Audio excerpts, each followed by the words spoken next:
Good morning everyone. Mat পরিবারের আরও একটি ব্লগে আপনাদের সকলকে জানাই গ্র্যান্ড ওয়েলকাম। আজ শনিবার, এখন বাজে সকাল 10টা। আমি সকাল সকাল স্নান টান করে একেবারে রেডি, ঋষিও রেডি।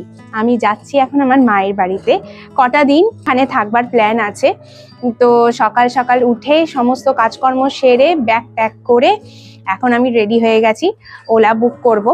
সো চলুন আপনাদেরও আজকে সাথে করে নিয়ে যাই আমার মায়ের বাড়িতে। ঋষি তো ভীষণভাবে এক্সাইটেড ওর দিদুনের বাড়িতে যাবে বলে। কটা দিন লাস্ট গেছিলাম পুজোতে, আজ প্রায় 2 মাস পর আবার যাচ্ছি মায়ের বাড়িতে, এই কটা দিন মায়ের কাছে থাকবো বলে। সো দেরি না করে ঝটপট চলুন বেরিয়ে পড়ি মায়ের বাড়িতে যাওয়ার জন্য।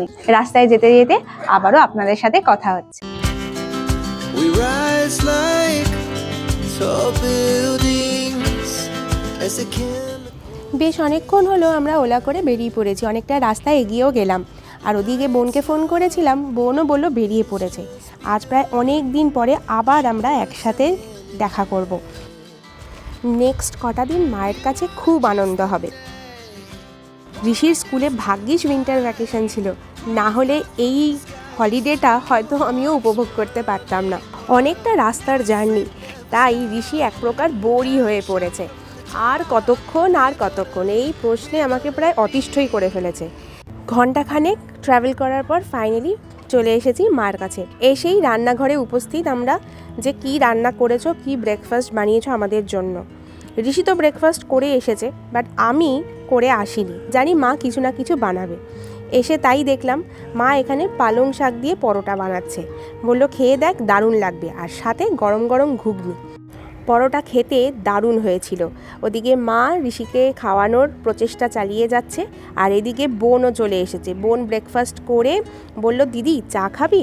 শীতের বেলাতে যতবারই চা দেওয়া হবে না কেন, কোনো না নেই। তাই যথারীতি বোন চা বানিয়ে আনলো, আর আমরা এখানে গল্প করতে করতে চাটা এনজয় করছি। চায়ে চুমুক দিতে দিতে গল্প করা সহজে কি থামানো যায়? আমার মনে হয় সবার ক্ষেত্রেই একই হয়। বহু কষ্টে মায়ের বকুনি খেয়ে ফাইনালি আমরা স্নান টান করে চলে এসেছি লাঞ্চে। আর লাঞ্চে এসে দেখছি মা বেশ অনেক রকমের আইটেম করেছে। আমাদের বাড়িতে মাছ খাওয়ার চলটা একটু বেশি, তাই প্রতিটা রান্নাতেই আজকে প্রায় মাছের উপস্থিতি। চিংড়ি মাছ দিয়ে মূলো ছেচকি, ট্যাংরা মাছের ঝাল, আর ফুলকপি আলু দিয়ে রুই মাছের ঝোল। এই খাওয়া দাওয়া সেরে আমরা একটা মাদুর নিয়ে চলে এসেছি ছাদে।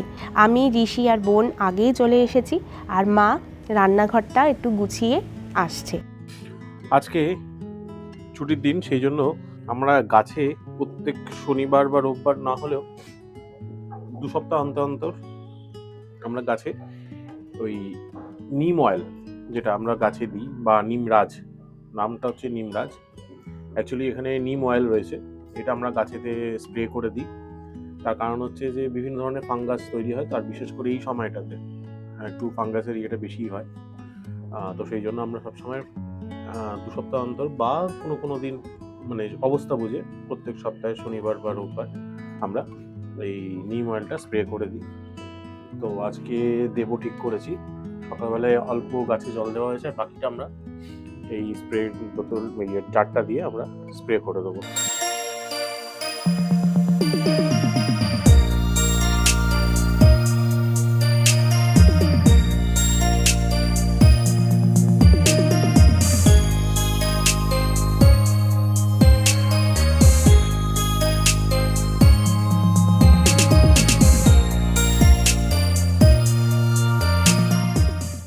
আজকে অবশ্য রোদ তেমন একটা ওঠেনি, সারাদিনই কুয়াশার মতন, আর প্রচণ্ড হাওয়া দিচ্ছিল। ঠান্ডাটা বেশ পড়েছে এখানে। খাওয়া দাওয়া সেরে মা আর আমি ছাদে এসে পড়েছি, মাদুর পেতে আরাম করে বসেছি। আজকে অবশ্য রোদের তেজটা ভীষণই কম, কুয়াশাটা বেশি, তাই না? কতদিন পরে আমাদের দেখা হলো, থাকা হচ্ছে? 2 মাস, প্রায় 2 মাস পরে এলাম মায়ের কাছে। এখন একটু টক টক কিছু খেলে ভালো লাগবে। হ্যাঁ, একটু কমলা লেবু বা আর কি হয়, টমেটো মাখাও খাওয়া যায়। ঋষি এদিকে ছুটে বেড়াচ্ছে নিজের মতন করে।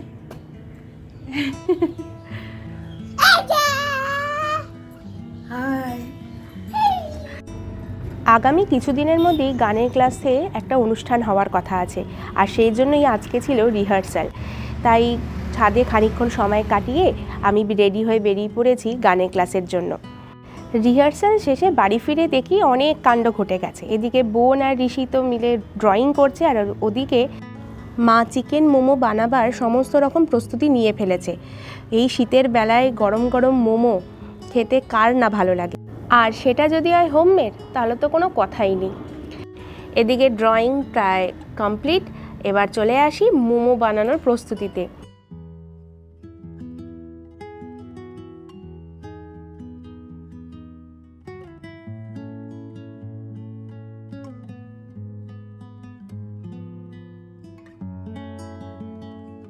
বোন খুব সুন্দরভাবে মোমোর এই র্যাপিংগুলো করেছে, যেগুলো আমার পক্ষে করা এক প্রকার দুঃসাধ্য।